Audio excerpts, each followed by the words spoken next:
Kylie Alcantara nag-celebrate ng birthday sa New York kasama ang rumored boyfriend nitong si Kobe Paras.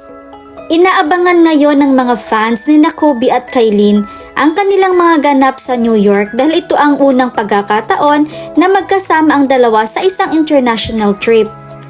Nabanggit ni Kylie nung mag-guest ito sa Fast Talk with Boy Abunda na makakasama niya ang mami niya na si Mami Rowena sa naturang trip.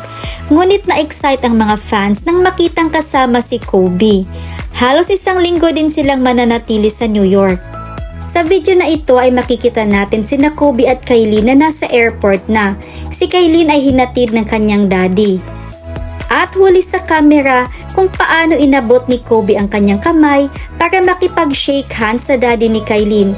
Halatang may respeto at mabait talaga si Kobe at marunong makisama. Di man natin nakita si Mami Rowena sa bidyong ito, ngunit kasama din siya na bumiyahe patungong New York.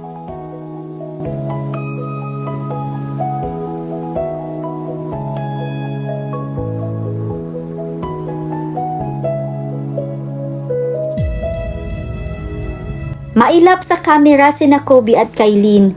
Konti lang kanilang mga update sa kanilang gala. Marahil ay sinusulit talaga nila ang lugar.